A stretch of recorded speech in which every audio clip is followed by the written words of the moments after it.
Ngayong araw, isang murang tattoo na naman ang ibibigay natin para sa isang siga pero mapagmahal na farmer, na father, na OFW all the way from New Zealand na dinayo pa natin ng home service dito sa Tondo, Manila. Kahit maraming artist naman talaga ang taga dito, tayo pa rin ang napili na chosen one. Kaya naman, isa lang ang masasabi ko. Maraming salamat boss sa iyong tiwala na ibinigay sa akin. At bilang ganti, bibigyan kita ng tattoo na di mo lubos akalain na expecting and expectation. Anyway, client requested a lion half sleeve design sa kanyang upper right forearm. Ang sarap! Maraming araw na rin ang lumipas nung nagpa-reserve sa atin to si boss at nagpa-secure ng schedule. Kaya today, I'm sure kating-kati na yung balat niya na matusok. Naengganyo daw kasi siya o na-impluwensyahan siya ng tropa niyang nasa abroad na minsan daw nakakainuman niya at kung ano-ano ang pinagsasabi. Ay, hindi, joke lang.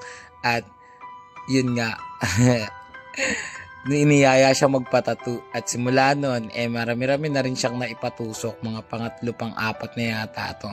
Kasama yung tattoo na pangalan ng asawa niya na sobrang sweet naman sana all. Isa pa, normal lang daw doon sa bansang pinagtatrabahuan niya na makakita ka ng mga naglalakad na canvas dahil marami doon ang mga tumatangkilik sa borda. Sana makapasyal ako dyan. Matatuan din yung mga taga dyan. Si Bossing nga pala ay isang veteranong OFW. Marami siyang experience and alam na trabaho abroad, lalo na sa kahayupan o livestock farming. Naikwento sa akin ni boss. Kaya naman, ikikwento ko na lang din sa inyo na unang bansa daw na napuntahan niya Saudi. Etong una niyang alis ang pinakamahirap dahil mga taong 2008 sobrang baba pa ng sahod dito.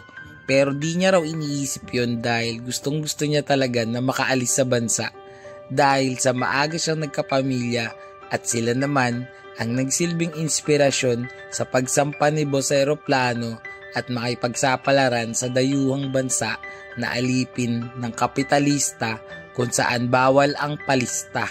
Pero bukas pwede na ice for sale pero paubos na at kakagawa pa lang kaya kalahati pa lang yelo. Pero kung gusto mo ice tubig, dos lang ang isa. Ano daw? Balik tayo kay boss. To make the story short, ginawa ni boss stepping stone ang Middle East at doon daw may tumulong sa kanyang agency para makapunta sa New Zealand kung saan 2 years lang ang required experience at dahil sa may background siya sa pag-aalaga ng baka, ayun, pasok sa banga.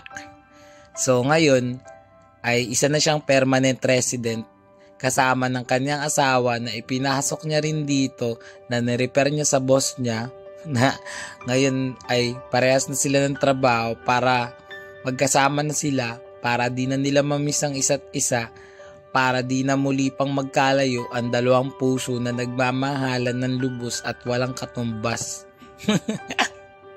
Yay! Sheesh! Bukod kay Madam, naisama niya na rin sa bansang ito ang isa niyang anak na ngayon ay kasalukuyang doon na rin naghahanap buhay. Teka, napahaba na naman tong kwento ko. Kung gusto niyo na mabilis na usapan, kontakin niyo na agad ako sa FB page More Than Vlogs. Text o tawagan ako sa cellphone number ko 0970-825-0395.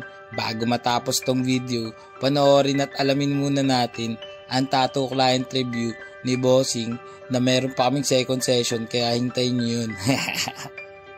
Let's go. Boss, tapos na yung tattoo natin. Anong masasabi mo? Ayos. Solid. Bakit Leon yung pinatattoo mo, boss? Kasi Leo ko eh. Yun no? August. August ba, tama? August ako. August.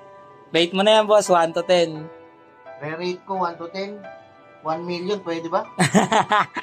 Malupit. Grabe, guys. Sobrang salamat dun. Oo, napakaganda. Satisfied si boss. Tutuloy pa natin to. May karoktong. Oo, meron pa yung inner forearm. Hintayin yung karoktong nito. Mas Se- malupit to. Second session. Nakikita. May mga lakad lang, commitment lang si boss. Schedule na uunahin. Ulit. Tapos, taga saan ka nga ulit galing, boss? New Zealand. New Zealand, guys. Pero dinayo natin yan dito. Taga Tondo yan si bossing. Oo. Babakasyon lang yan dito sa Pinas. Nagbakasyon lang ako para magpatato sa kanya. Oo, di ba? Pero, Kagaya ng mga iba nating client, guys, sobrang dami rin na contact niya ni boss at tayo ang mawalad na pinili niyan. Ba't mo nga ulit pinili, boss? kasi nakita ko yung yung ganda ng mga tattoo mo. Kaya sabi ko, even though alam ko baguhan pa lang to, try nyo para makita nyo kung gaano kaganda. Yeah, salamat. Salamat sa tiwala, boss.